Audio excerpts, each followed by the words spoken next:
जय श्री राम दोस्तों। आप सभी का मेरे YouTube चैनल सैंडी के फैक्ट्स में स्वागत है। तो दोस्तों, आप लोगों के लिए भी मैं एक बहुत ही रोचक और बहुत ही महत्वपूर्ण कथा लेकर आया हूँ। छोटी सी कथा है, बट आप लोगों ने सभी ने रामायण तो देखी होंगी, पढ़ा भी होगा, सुना भी होगा और शायद आप लोग जानते भी होंगे, लेकिन फिर भी मेरे मन में आया कि चलो बता देता हूँ इस माध्यम से। जिन लोगों को नहीं पता होगा उन्हें पता हो जाएगा, कभी वीडियो देखेंगे तो उन्हें भी पता हो जाएगा। तो दोस्तों, हम सभी ने देखा कि लंकापति रावण, सोने की लंका जो थी, तो उसको लंकेश भी कहा जाता था, लंकापति रावण कहा जाता था। उसके पास सोने की नगरी थी, सोने की लंका थी। तो वो सोने की लंका उसकी नहीं थी, उसे किस तरह से प्राप्त हुई उसी बारे में आप लोगों को बताने जा रहे हैं। तो बहुत समय पहले की बात है, भगवान शिव और माता पार्वती कैलाश पर्वत पे बैठे थे। तो ऐसे ही माता जी ने कहा, स्वामी मैं आपसे एक बात कहूँ। तो भगवान शिव बोले, कहिए देवी क्या बात है। माता ने कहा, स्वामी जैसे श्री हरि जी हैं, उनकी अपनी वैकुंठपुरी है, वैकुंठ लोक है, और देवराज इंद्र हैं, उनका भी अपना एक स्वर्ग लोक है, बहुत ही सुंदर है, और वैकुंठ भी बहुत सुंदर है, बहुत ही अच्छा है, और ब्रह्मदेव का भी ब्रह्मलोक है अपना।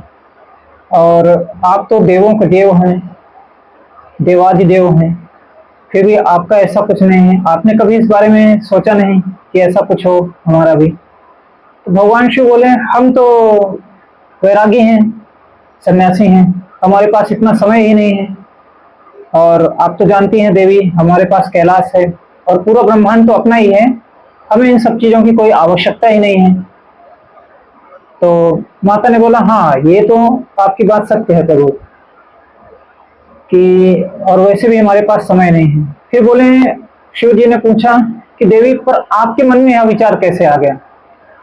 तो माता ने बताया कि बस कुछ नहीं, ऐसे ही कुछ कल्पना आ गई मेरे अंदर, मन में ऐसे ही कल्पना हुई, तो जिज्ञासावश मैंने आपसे पूछ लिया। तो भगवान शिव मुस्कुराए, बोले कि देवी आपके मन में एक बहुत ही सुंदर और बहुत ही सुंदर नगरी की कल्पना हुई है। माता ने भी कहा कि हाँ हुई है, और मेरी इच्छा भी थी कि अपनी भी कुछ ऐसी एक नगरी होती जहाँ हम लोग रहते हैं। तो भगवान शिव ने कहा है कि जब आपके मन में ऐसी कल्पना आ ही गई है और आपकी इच्छा भी थी, तो चलिए उसी कल्पना के अनुरूप एक मैं नगरी का निर्माण करा देता हूँ आपके लिए, भगवान शिव ने कहा। तो माता पार्वती जी भी खुश हो गई, प्रसन्न हो गई कि ठीक है। तो विश्वकर्मा जी को भगवान शिव ने कहा कि जैसा देवी के मन में जिस तरह की कल्पना आई है, जिस तरह की नगरी की कल्पना आई है, उसी तरह की एक नगरी का निर्माण कीजिए, कोई अच्छी जगह देखकर। तो विश्वकर्मा जी बोले, जो आज्ञा प्रभु। और वे गए, तो समुद्र के किनारे उनको त्रिकुट पर्वत में एक ऐसी जगह दिखी जैसी माता ने कल्पना की थी, और वहां पे उन्होंने एक स्वर्ण नगरी का निर्माण किया जो बहुत ही अद्भुत और बहुत ही सुंदर थी। अब निर्माण होने के बाद उन्होंने प्रभु से कहा कि हो गया है। भगवान शिव और माता बोले ठीक है। तो बोले कि अब चलना चाहिए। तो भगवान शिव ने कहा कि कहीं भी अगर हम नए गृह में या कहीं भी नगरी में प्रवेश करते हैं, जो हमारा होता है, तो वहां पे गृह प्रवेश की प्रक्रिया जो होती है, जो भी पूजन हवन और अनुष्ठान होते हैं, वह करवा कर ही जाना चाहिए। इस तरह से नहीं जाना चाहिए, पूरे विधि विधान के अनुसार ही गृह प्रवेश करना चाहिए। तो इसके लिए किसी योग्य ब्राह्मण को बुलाकर यह अनुष्ठान पूरा करना चाहिए। माता ने कहा, आप तो स्वयं देवाधिदेव हैं, इसकी आवश्यकता क्या है। भगवान शिव ने कहा कि नहीं, ये सारे अनुष्ठान अगर विधि विधान से हो तो ज्यादा अच्छे हो जाते हैं। माता ने भी कहा, हाँ ये बात तो सत्य है प्रभु। तो देखते हैं। तब भगवान शिव ने यह काम नारद जी को सौंपा, और नारद जी वहां पे प्रकट हुए। नारद जी को यह काम दिया गया। नारद जी बोले कि मेरे नजर में तो है एक ब्राह्मण जो विश्व ऋषि हैं, जिनकी ख्याति बहुत है और वो बहुत बड़े ऋषि हैं। तो बोले कि हाँ ठीक है, उन्हें बुलाया जाए। भगवान शिव ने कहा कि अपनी दिव्य शक्ति से आप वहां जल्दी जाइए, शीघ्र ही जाइए और उन्हें ले आइए। और तब तक मैं जो भी यहाँ के मेरे शिवगण हैं उन्हें मैं लेकर वहां पहुंचता हूँ और आप भी उन्हें लेकर पहुंचिए। तब माता पार्वती और शिव सभी शिवगण को लेकर वहां पहुंचते हैं और तब तक वहां पे नारद जी भी उन्हें लेने के लिए पहुंच जाते हैं उनके आश्रम में। आश्रम में जब जाते हैं तो वहां विश्व ऋषि जी से भेंट होती है और उन्हें बताते हैं कि इस तरह से शिव जी ने एक नगरी का निर्माण कराया है जो बहुत ही सुंदर और अद्भुत है और वहां गृह प्रवेश करना चाहते हैं, तो वहां पूजन और अनुष्ठान की आवश्यकता है। तो विश्व ऋषि तुरंत तैयार हो गए, लेकिन यह बात उनकी राक्षसी पत्नी थी जो एक मतलब उनकी शादी जो उनका विवाह हुआ था पहले भी एक हुआ था, लेकिन बाद में उन्होंने एक राक्षस पुत्री जो थी उसके साथ विवाह कर लिया था जिसका नाम केकसी था। तो वह भी सुन लेती है और हट करती है कि मुझे भी आपके साथ चलना है। वे उसे ले नहीं जाना चाहते थे कि कोई किसी तरह का अशुभ ना हो, अनर्थ ना हो, अनिष्ट ना हो जाए। अब ये बात नारद जी भी जानते थे और वो भी जानते थे कि अगर ये कुछ गई तो अशुभ हो सकता है, इसलिए वो नहीं ले जाना चाहते थे, लेकिन उन्होंने हट कर लिया। तो उनका हट पूर्ण करने के लिए विश्व ऋषि तैयार हो जाते हैं और फिर नारद जी अपने दिव्य शक्तियों से वहां पर उन्हें ले आते हैं और फिर पूजा यज्ञ और अनुष्ठान का प्रारंभ हो जाता है। गृह प्रवेश की जो भी विधि विधान होते हैं तो पूरी तरह से पूर्ण होते हैं।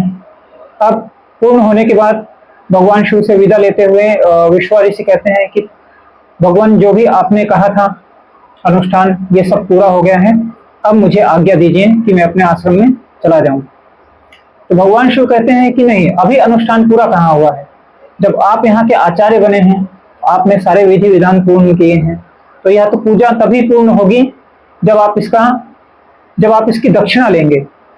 तो आप अपनी दक्षिणा शीघ्र ही मांगकर यह अनुष्ठान पूरा कीजिए, यह पूजन की जो विधि है ये पूर्ण हो जाए, तो आप अपनी दक्षिणा मांग लीजिए। तब विश्व ऋषि कहते हैं भगवान आपका आशीर्वाद, आपकी कृपा से बढ़कर भला और क्या दक्षिणा हो सकती है मेरे लिए, मुझे कुछ नहीं चाहिए। आपकी जो अनुकंपा मुझे बनी हुई है और ये जो श्रेय मुझे प्राप्त हुआ है यहाँ पे अनुष्ठान करने का, इससे बड़ी कोई दक्षिणा नहीं हो सकती।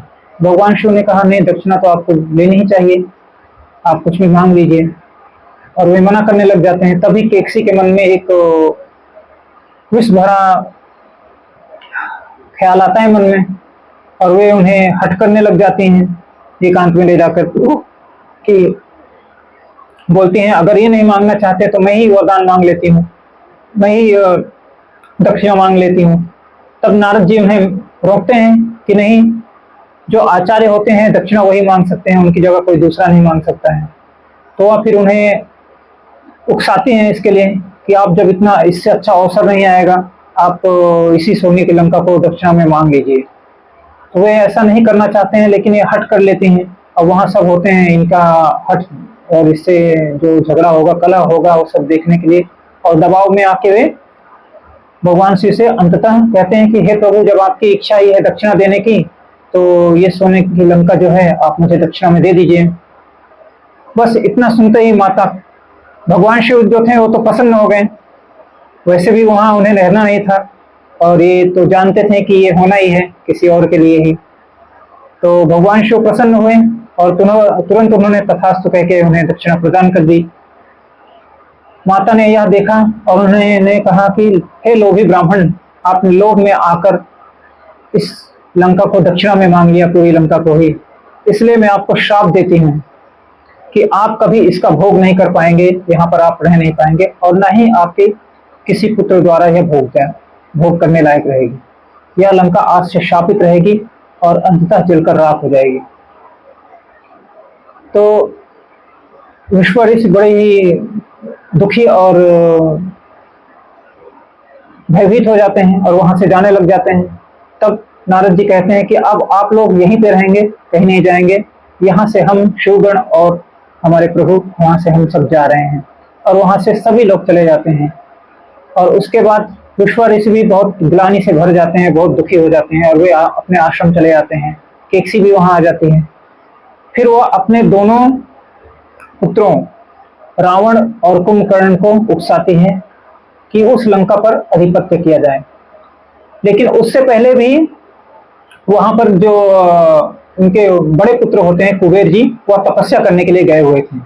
और जब उनकी तपस्या पूर्ण हो जाती है वे आश्रम में आते हैं अपने पिताजी से आशीर्वाद लेने के लिए और बताते हैं कि मेरी तपस्या से ब्रह्मा जी प्रसन्न होकर मुझे उन्होंने पुष्पक विमान प्रदान किया है, जिसमें आप चाहे कितने भी लोग बैठ जाएं इसमें एक सीट हमेशा सदैव खाली रहेगी और यह मेरी मन की गति से गमन करेगा, किसी भी लोग या कहीं भी पूरे ब्रह्मांड में जाने के लिए सक्षम होगा मन की गति से।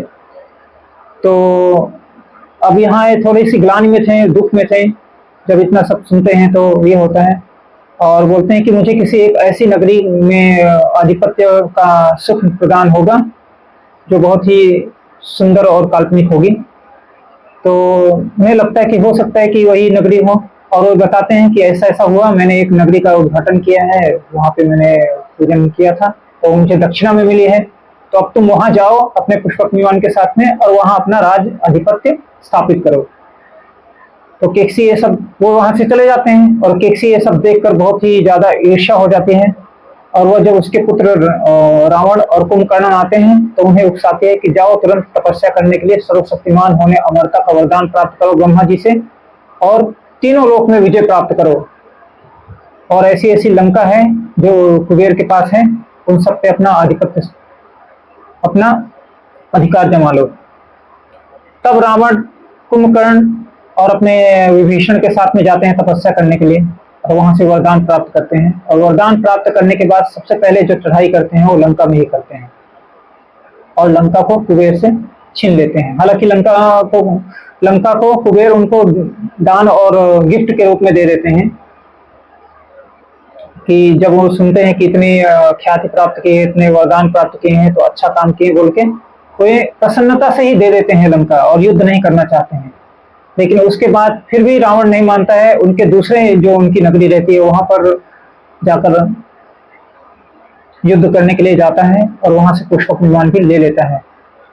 तब ब्रह्मा जी बीच बचाव करते हैं और उसके बाद इस तरह से लंका जो है रावण की हुई थी और वही श्राप फलित होता है जहां लंका में ही रावण का विनाश होता है।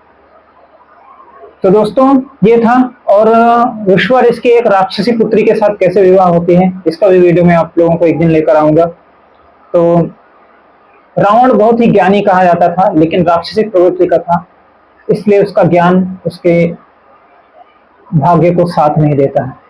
लेकिन विभीषण जो होते हैं वो अपने पिता के ऊपर गए रहते हैं। पिता का उन्हें जो कहते हैं ना कि हमारे पहले गुरु जो होते हैं माता पिता होते हैं, उनके जो पिता जो थे वही उनके गुरु थे, वही उन्हें नए आदर्श और जो रहता था भक्ति वगैरह वो ही सिखाते थे, वही उनको मार्ग बताते थे और वो अपने पिता के बताए हुए मार्ग पर चलते थे। जबकि रावण कुंभकर्ण और उसके जो भी भाई थे वो सब अपनी माता के उस पर चलते थे। इसके लिए उनका जो राक्षसी रक्त था वह प्रबल था और उनकी माता ही उनकी गुरु थी रावण की, वही उन्हें उकसाती थी ये सारे कुकृत्य करने के लिए।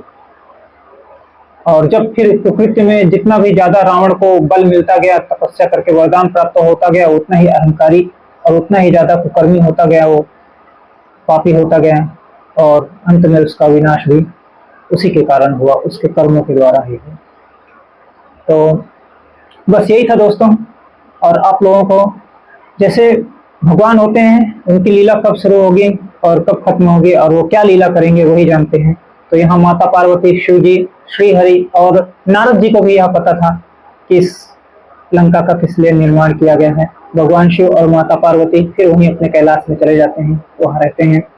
और यह तो एक प्रभु की लीला ही थी और ये एक विधि का विधान भी था कि इस तरह से होना था।